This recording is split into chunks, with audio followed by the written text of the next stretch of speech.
Ibu, bapak, saudari, saudara, rekan-rekan muda, dan adik-adik sekalian dimanapun kalian berada, bertemu kembali dengan saya Romo Tino SSCC di dalam catatan pesiarah.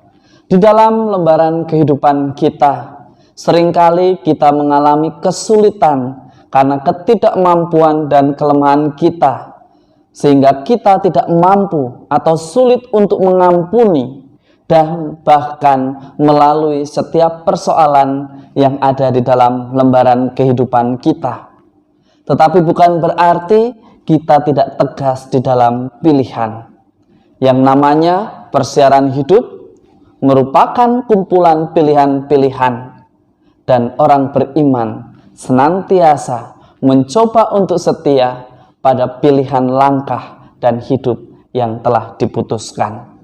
Sebelum kita mendengarkan permenungan dari catatan pesiarah, marilah kita membuat tanda kemenangan Kristus.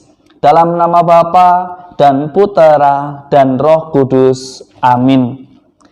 Allah Bapa yang Maha Kasih, kami bersyukur karena Engkau senantiasa menguatkan kami, hamba-Mu yang lemah ini.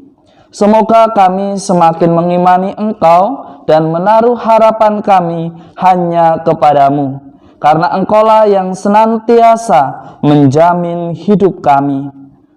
Tuhan, buatlah kami senantiasa selalu mengandalkan Engkau di dalam lembaran kehidupan kami, demi Kristus pengantara kami. Amin.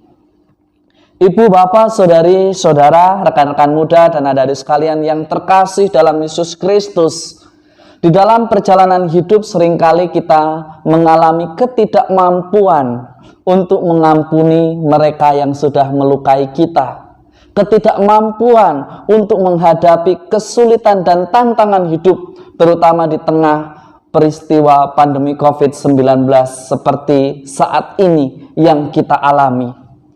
Kita merasa begitu banyak masalah bertubi-tubi silih berganti datang. Kita mungkin sudah berpikir bahwa tahun ini virus ini akan segera pergi.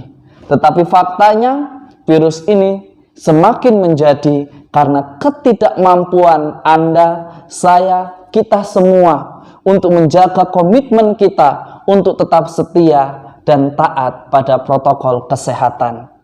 Seringkali kita cuek, seringkali kita berprinsip, yang penting saya setia. Saya setia, saya mentaati protokol, itu saja sudah baik, tetapi belum cukup. Kadang kita juga harus menegur mereka yang membandel, mereka yang cuek. Kita diajak untuk lebih berani. Jika kita tidak mampu menegur secara langsung, bawalah di dalam doa, andalkanlah Tuhan. Hal inilah yang membuat saya berefleksi lebih mendalam dari kata-kata yang diungkapkan oleh Rasul Paulus di dalam suratnya yang kedua kepada jemaat di Korintus. Sebab jika aku lemah, maka aku kuat. Aku lemah tetapi menjadi kuat. Teks kitab suci yang dipakai saat kami menerima tabisan diakonat, kami diajak berefleksi lebih dalam. Karena di dalam kesadaran akan kelemahan, kami diajak untuk mengandalkan Tuhan di dalam perjalanan persiaran hidup kami sebagai seorang religius dan juga klerus. Kita diajak untuk senantiasa mengandalkan Tuhan. Benar bahwa Anda, saya, kita semua saat ini mengalami kesulitan yang begitu hebat, di mana pandemi COVID-19 enggan pergi karena ketidaktaatan, karena kecerobohan kita umat manusia yang mulai abai dengan bahayanya. Hari ini kita ditantang dan diajak untuk senantiasa mengandalkan Tuhan. Karena hanya merekalah yang mengandalkan Tuhan dan bekerja sekuat tenaga memperjuangkan kehidupannya akan senantiasa diselamatkan dan dilindungi oleh Tuhan. Di dalam Injil hari ini sangat menarik juga untuk kita renungkan. Sekali lagi, perjalanan persiaran hidup kita adalah kumpulan dari pilihan-pilihan yang kita ambil. Dan hidup kita akan menjadi penuh warna ketika kita senantiasa taat dan setia serta memperjuangkan pilihan yang sudah kita tentukan dalam perjalanan hidup kita. Kita juga diingatkan, carilah dahulu kerajaan Allah dan kebenarannya, maka semuanya itu akan ditambahkan kepadamu. Sebab janganlah Anda, saya, kita semua khawatir akan hari esok, karena hari esok mempunyai kesusahannya sendiri. Kesusahan sehari cukuplah sehari. Jika kita merenungkan ayat ini di akhir perikop dari Injil Matius yang disampaikan oleh Yesus kepada kita anak-anaknya, kita diajak untuk menjadi pribadi yang tidak hidup hanya dalam mimpi, tetapi mewujud menyatakan mimpi itu di dalam kehidupan nyata.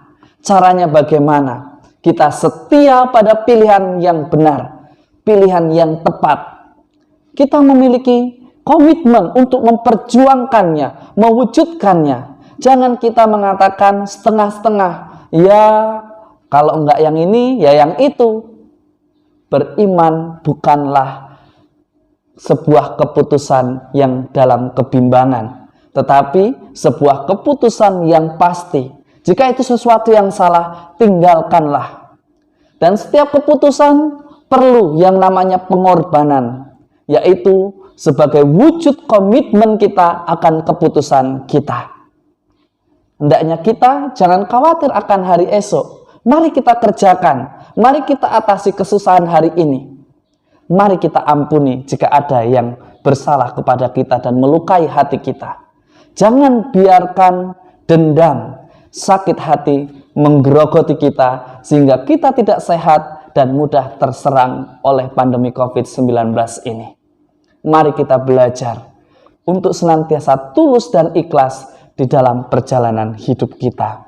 Semoga berkat Tuhan senantiasa melindungi dan memberkati kita dalam nama Bapa dan Putera dan Roh Kudus. Amin.